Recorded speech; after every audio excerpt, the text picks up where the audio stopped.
Buenas noches a todos. ¿Cómo están?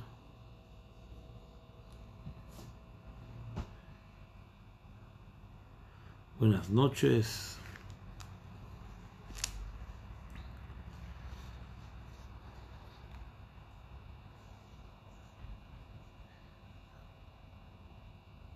Shavua Tov. Shavua Tov a todos. Esto está un poco, no sé qué le pasa hoy a esto. Ahora sí.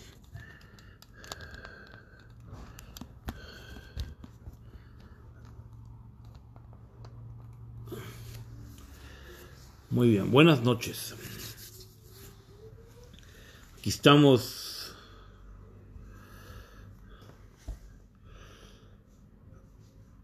Espero que hayan tenido un buen Shabbat. Aquí vemos al señor Ilan Trumper que nos saluda desde Badalona, bueno, cerca de Badalona. Shavua Tov.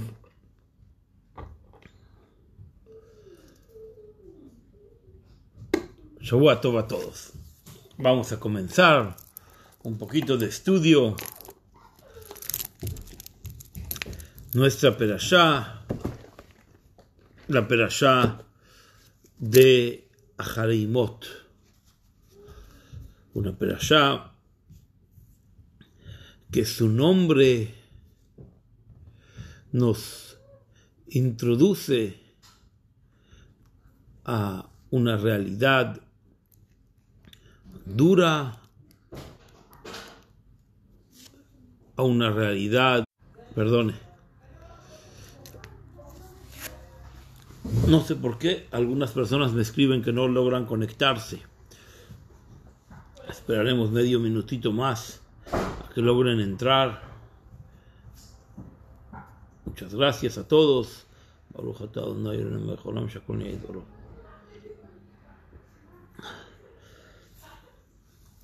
La palabra, el título de nuestra perashá, Ahareimot, nos indica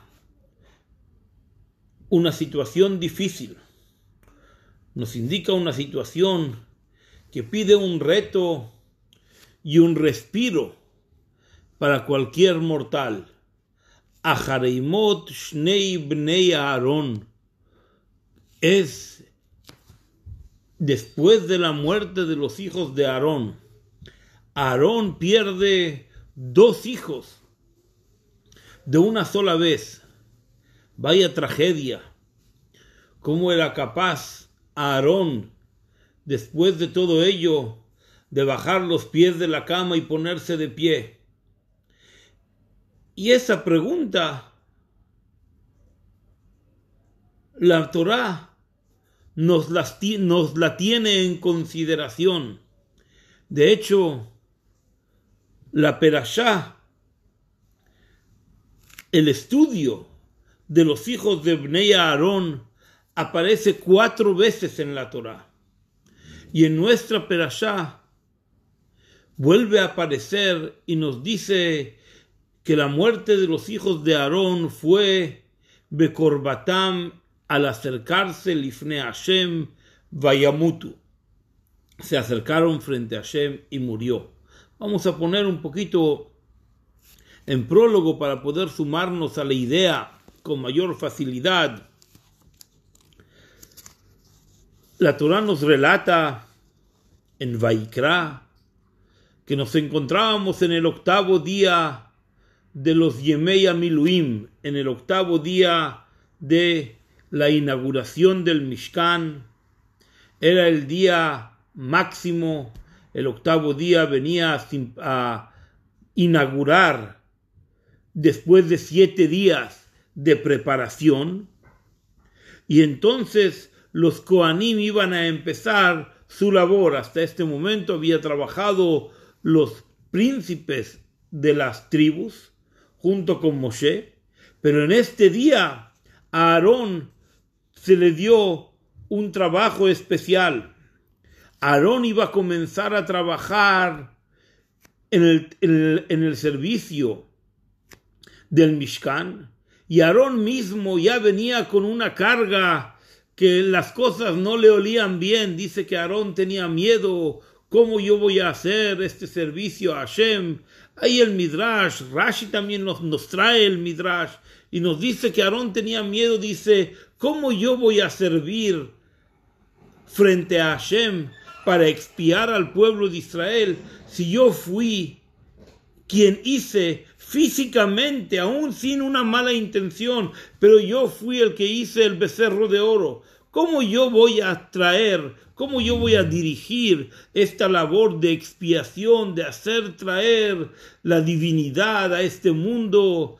Toda la idea de crear un hogar para Hashem. Yo soy, dice Aarón, yo soy el menos apropiado. ¿Cómo lo voy a hacer yo? Aarón ya se olía de que algo no era lo habitual dentro de todo este trabajo. Y Aarón así le dice a Moshe que él prefiere no hacerlo, pero Moshe lo insta. Y el pasuk ahí nos dice que vino Moshe y Aarón al Ohel Moed y salieron y bendijeron al pueblo. Y entonces todo el pueblo vio Vayar Kvod Hashem el Kol Ha'am. Vieron todo el pueblo el kavod, la grandeza, el honor de Hashem, que Hashem se posaba en la nube y daba fuerza a que Akadosh Baruj Hu pueda reposar en esta tierra como era su voluntad. Y sin embargo, inmediatamente después de ello, dice, salió un fuego de frente a Hashem. En ese momento en que pensaban que bajaba la divinidad de Hashem para manifestar honra al pueblo de Israel y a Hashem mismo, justamente en ese momento, ¿qué ocurre? Que salió un fuego de frente a Hashem, y ese fuego comió, atojala la Mizbeach, extinguió el Mizbeach y extinguió las ofrendas. Y en ese momento se dieron cuenta de que había fallecido a Nadab y Abiú, los hijos de Aarón. Es decir, justamente en este momento, el momento más grande de toda la historia del pueblo de Israel en su desarrollo lógico. Es decir, en este momento el pueblo de Israel se encuentra en aquel anhelado momento en el cual Hashem le había prometido a Abraham Avinu de que el pueblo de Israel saldría con gran riqueza. Y con esta salían de Egipto. Y con esta riqueza construyen un Mishkan maravilloso, oro, plata. Tal y como nos los cuenta el Midrash, el incienso era un olor que entraba y penetraba y hacía que las personas se sintiesen curadas. Una menta de un spa espiritual que hacía que las personas se sientan que los pulmones se le abrían y respiraban con simpleza, sin ningún esfuerzo. Así nos los relata el Midrash.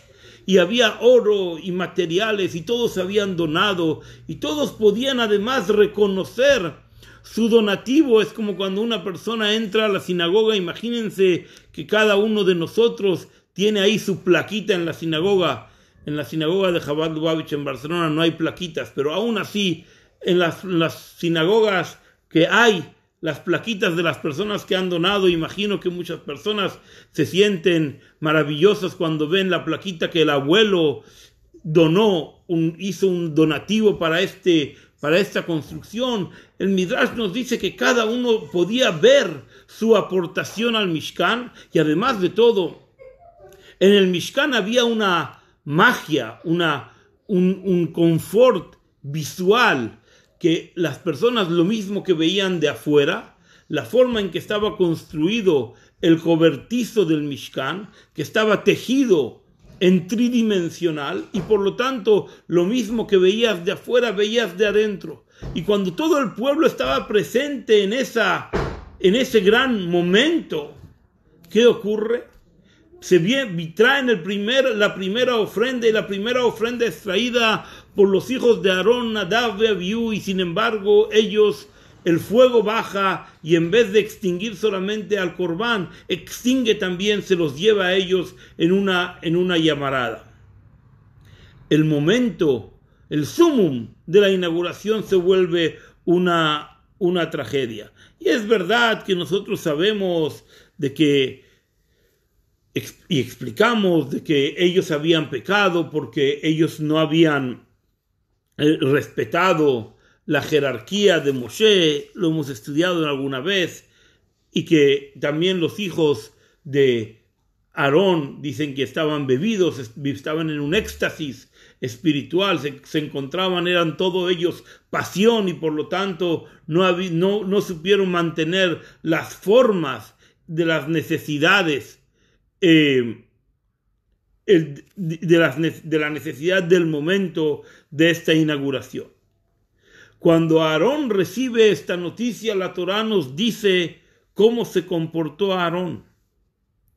La Torá nos dice, primero la Torá nos dice cómo se comportó Moshe. Y Moshe le dice a Aarón, manteniendo la cordura, le dice, Vayomer Moshe, el Aarón, le dijo Moshe a Aarón, esto en Vaikra, no aquí, le dice, Hu asher diber Hashem lemor, esto es lo que Hashem ya nos manifestó, diciendo, Bekrovai Kadesh, en aquellas personas que son cercanos a mí, con ellas yo me voy a santificar. Hago saña y cizaña con mis hijos. Y frente a todo el pueblo me voy a glorificar. Es decir, a Aarón, Moshe le dice a Aarón con entereza, acaban de morir tus hijos, pero tus hijos no murieron en vano, entre comillas.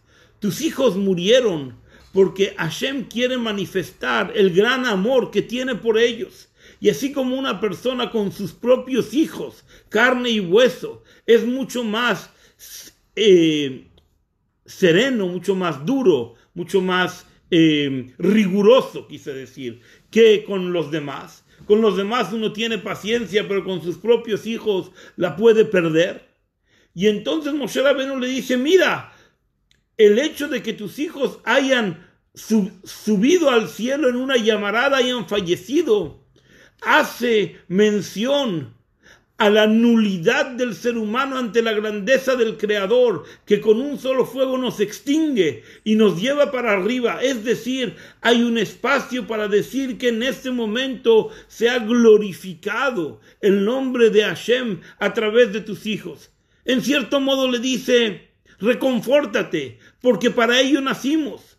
Así nos dice el Talmud sobre Rabbi Akiva, que Rabbi Akiva rezaba todos los días para que Dios le permita entregar su alma. Desgraciadamente así la entregó y los romanos se vengaron, pusieron toda su puña en él.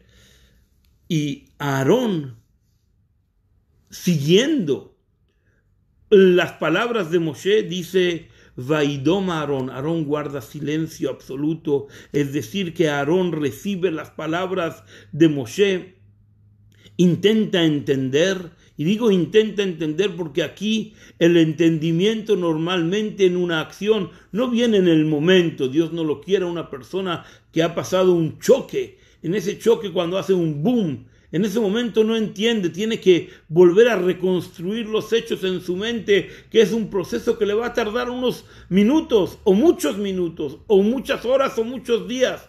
Pero Aarón se silencia porque él entiende de que algo grande ha sucedido alrededor de sus hijos, y esa grandeza le permite a él asumir que en ese momento de tragedia que cualquiera de nosotros mortales hubiéramos empezado a gritar y a expresar horror por la dificultad de sentirnos atrapados ante una tragedia, Aarón guarda silencio. Y el silencio que hace Aarón convierte ese día en una cosa mucho más grande. Pero volvamos un momento, no a lo que Aarón se silenció, sino a lo que Moshe le dijo. Moshe le dice dos cosas. Bekrovai Kadesh, en las personas que están cercanos a mí, me santificaré. Y por otro lado le dice, Ve'al pnei kol ha'am ekaved, y frente a todo el pueblo voy a glorificarme. Es decir, una cosa es, he elegido a tus hijos para que a través de ellos pueda santificarme. Y frente al pueblo, que ellos no entienden realmente lo que ha pasado, ellos van a ver una gran luz. Frente a ellos me he glorificado.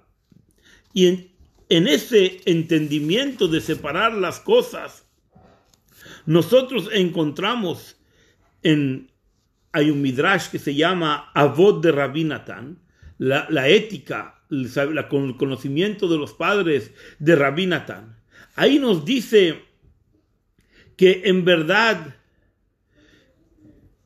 el sufrimiento que una persona puede tener sobre cualquier cosa, sobre cualquier tragedia, Dios no lo quiera que le pueda ocurrir, es cuando él no entiende que logra devolver la vida a su origen.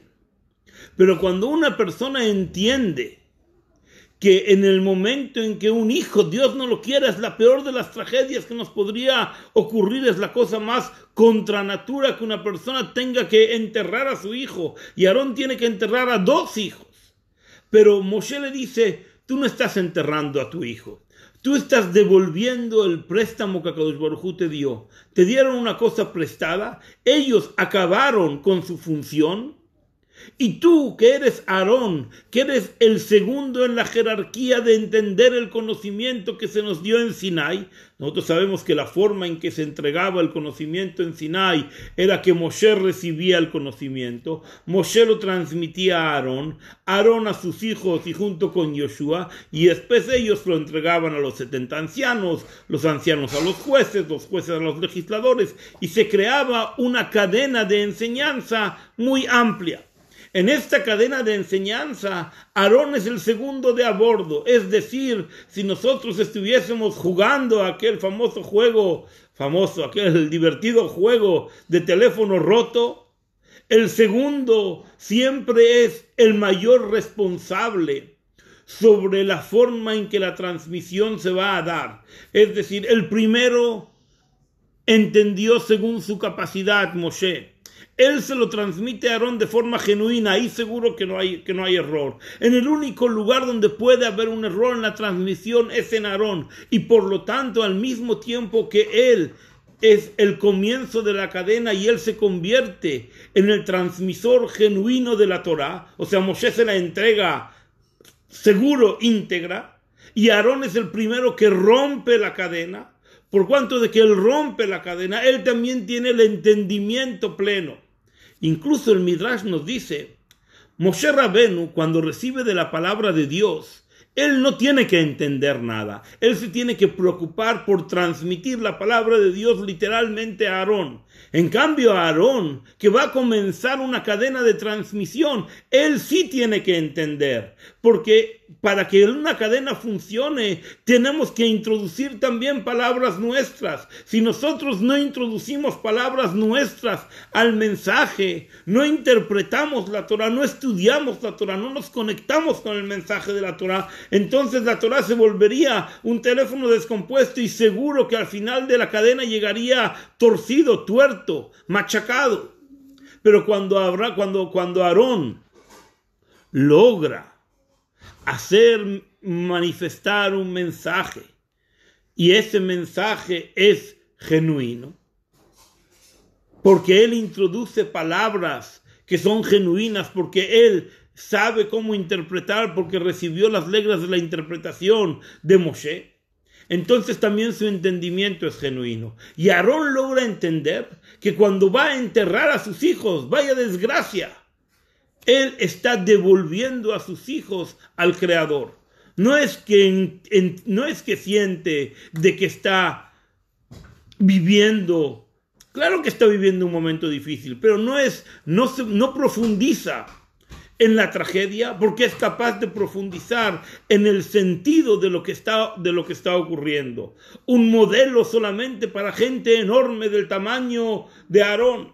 Y de hecho, si nosotros vemos quién era Aarón, que Aarón en el fondo nos cuenta la Torá que él tuvo que aguantar, que Moshe Rabenu se fue 40 días al cielo a estudiar Torá, y él se tiene que aguantar al pueblo de Israel, que empiezan a hacerle cuentas matemáticas, que si hoy es el día 38, que si hoy es el día 39, que si hoy es el día 40, y el Satán los confunde y les hace ver el féretro de Moshe ahí arriba, y entonces ellos dicen, seguro que Moshe ya se murió, y ahora haznos un Dios. Y entonces Aarón no es un buenacho. Aarón comprende que tiene que actuar incluso en contra de sus propios principios, porque solo la acción es la que puede desencadenar una cadena en la cual el pueblo de Israel se pueda sentir responsable de su propia acción. Y entonces Aarón le dice, vayan, traigan ustedes el oro de sus mujeres. Él piensa que sí lo van a traer, que no lo van a traer. Al final de todo lo traen y se crea el becerro de oro. Y el Midrash nos dice, y la Hasidut entiende, de que el becerro de oro no fue un error en la creación. No es que Aarón a Cohen de repente saltó un becerro de oro. Mucho más que ello.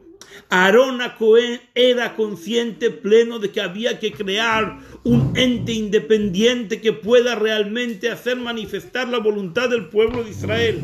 Y para hacer manifestar la voluntad del pueblo de Israel no era suficiente con que Aarón les diga palabritas. Ellos querían ver algo vivo.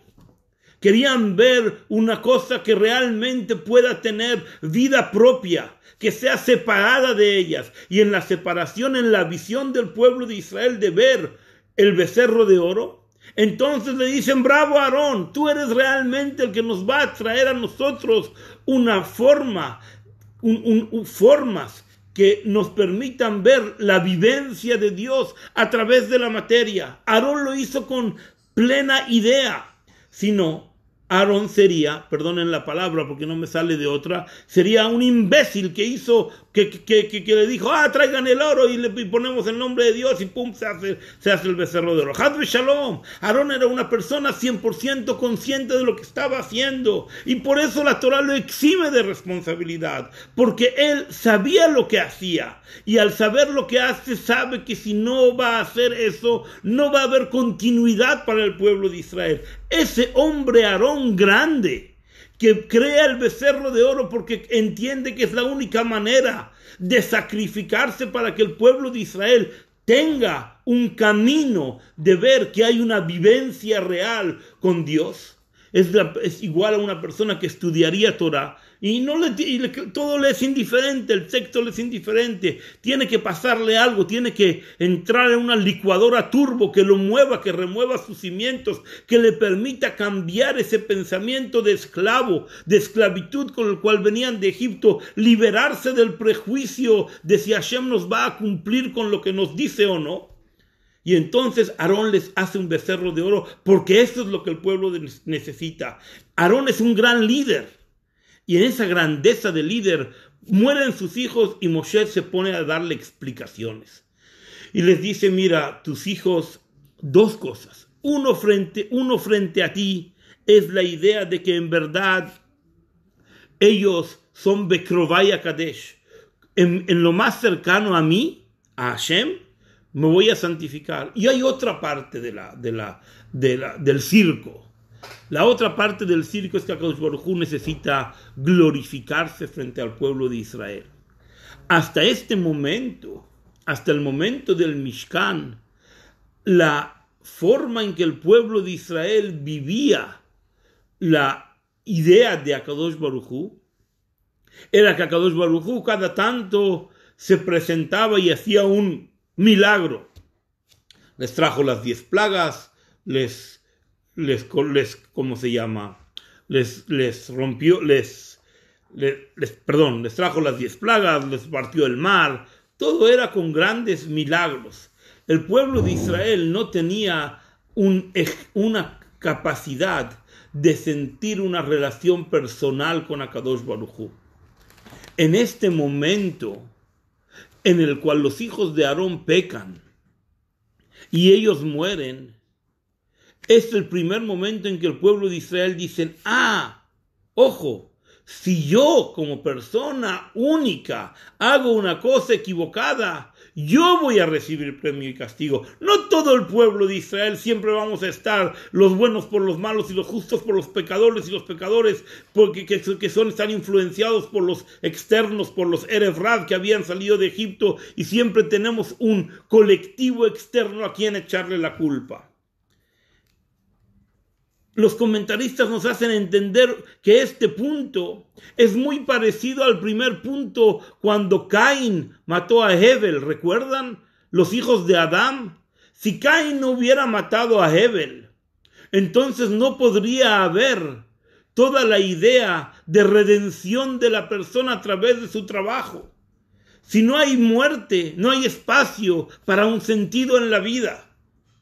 Caín es el primero que dice, yo voy a probar, no la muerte natural, porque en la muerte natural no sabemos a dónde vamos. Caín mata a Hebel y cuando lo mata dice, ojo, es decir, que nuestra vida tiene un fin, y yo lo he tontamente comprobado, pero si no lo hubiera comprobado, no hubiera espacio para todo el complejo orden que la Torá hace, que es poner la vida por encima de la muerte.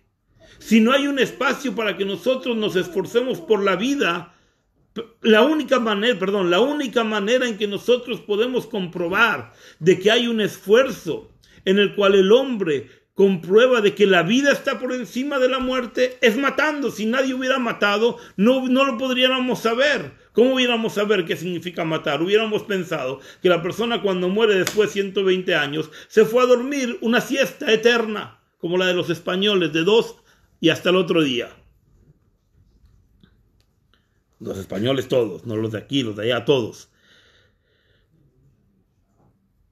Akadosh Baruj Hu le dice a Aarón, dice, con tus hijos me voy a glorificar. A través de tus hijos voy a marcar un camino para que todo el mundo entienda de que hay una relación personal entre Akadosh Baruj Hu y nosotros, y cada uno. Y el que la hace, Haz Shalom, tiene lo contrario a premio, para no decir una cosa negativa sobre el pueblo de Israel. Y hasta ahora hemos hablado en relación a Aarón, pero en verdad hay una idea mayor. Rambán dice que estas palabras que Moshe le dice a Aarón, que en mis hijos, en Bekrovaya Kadesh, en mis hijos me voy a santificar, en tus hijos me he santificado, no son palabras de Hashem a Moshe, son palabras de motus propio de Moshe. Moshe logra convertirse en un maestro. ¿Qué es la idea de un maestro? La idea de un maestro es que cuando él enseña, cuando él transmite un mensaje, entonces no le está hablando a los demás, se está hablando a sí mismo.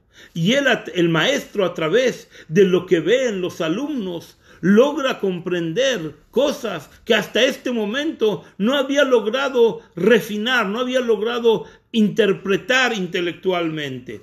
Moshe Rabenu dice, espera un momento, todo el conocimiento que yo he recibido en Sinai tiene que ver no con un teórico de la enseñanza, tiene que ver con un práctico. Y este es el primer momento en que hay un práctico. Este es el primer momento en que la grandeza de Akadosh Baruj Hu se manifiesta en hombres simples. Es decir, que lo que le dijo Moshe a Aarón de que tus hijos ha valido la pena su sacrificio, no son palabras de Hashem, son palabras de Moshe. Moshe es el que entiende de que hay una relación personal entre la teoría y la práctica de la Torá. Porque Moshe hubiera pensado que él subió 40 días al cielo y recibió la Torá, y la Torá es íntegra, y esta integridad por cuanto que es tan sagrada y tan exacta, porque él la recibió en las huestes celestiales, en el manantial del conocimiento que se destapa en fuentes espirituales hacia el infinito. Moshe piensa que todo esto tiene que transmitirse como una barra de oro que una persona se la va pasando al otro, y no entiende que cada uno se quiere llevar un quesito de la barra de oro, y que cuando va a empezar a pasar la barra de oro, que es el conocimiento de la Torá, cada uno se va a quedar con un pellizco, y cuando le llegue al último, el último se va a quedar ignorante porque no le hemos transmitido nada. Moshe Rabenu comprende de que hay Torah Tzivalanu Moshe, la Torah que nos ordenó Moshe, pero el pueblo de Israel que dice Torateinu Akdosha, nuestra Torah. Nuestra Torah es la forma en que tú, Moshe, nos las trajiste del cielo, de una manera en que toda era espiritual y todo era una Torah divina. Nosotros, a través de la praxis de la Torah, convertimos la Torah en una Torah nuestra, y en el fondo, en la manera en que nosotros convertimos un lingote de oro. Ali me ha corregido, gracias. Cuando nosotros, cada uno de nosotros, cumplimos con la Torah, entonces realmente transformamos la Torah en una Torah nuestra, en una Torah que tiene un sentido que Moshe Rabenu no la podía entender, porque Moshe había recibido la Torah con tanta integridad. Era una obra tan perfecta que no entendía que cabía la imperfección. Mueren los hijos de Aarón. Es Moshe quien le dice a Aarón: Moshe, Aarón, qué grande eres. Has logrado que yo entienda que la Torah es una Torah física, no es una Torah espiritual. Y esa Torah espiritual tiene que transformarse en una transformación absoluta. Esta idea de Nachmanides es interesante, porque nos habla de la forma en que nosotros tenemos que visualizar la Torah.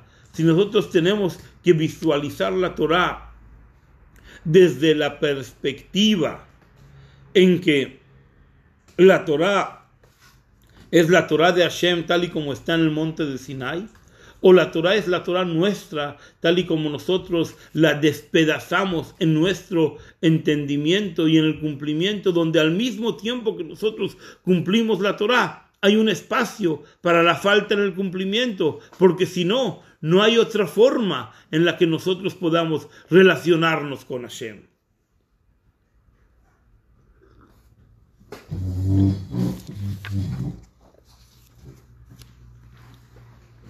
Y entonces podemos llegar a nuestra semana, a la semana de Achareimot Kedoshim.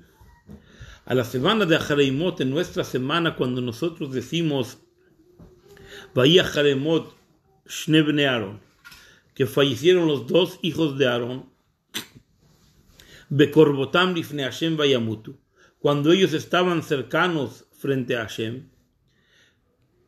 ¿Quién estaba frente a Hashem cercano? ¿Los hijos de Aarón? Sí. Y si los hijos de Aarón estaban cercanos, si ellos se sacrificaron y murieron, entonces nosotros tenemos que poder ser capaces de vivenciar el mismo mensaje e introducirlo al conocimiento de la Torah en la forma en que nos es útil a nosotros mismos como personas. Es decir, nos dice Nachmanides que Aarón a Cohen en esta perashá, después de que se le repite 4 veces la historia de sus hijos, entiende de que la idea de la muerte de sus propios hijos no es una idea para el plano general de la Torá donde Dios se sacrifica, donde Dios pide sacrificio al pueblo de Israel, y tampoco vive en el mundo de la creación, donde en la creación el hombre va intentando buscar materia prima, es decir, toda la construcción del Mishkan para que se pueda manifestar la gloria de Hashem. Y tampoco en la transformación en el momento en que ellos realmente trajeron el Corbán, tampoco es un mensaje suficiente. Porque eso, si Akadosh Baruj Hu en verdad quisiera manifestarse en su gloria, podía haberlo hecho de otra manera, podía haber bajado un fuego y que ese fuego se convierta de colores en arcoíris, o yo qué sé, cualquier otra manera. No había que vivir una tragedia.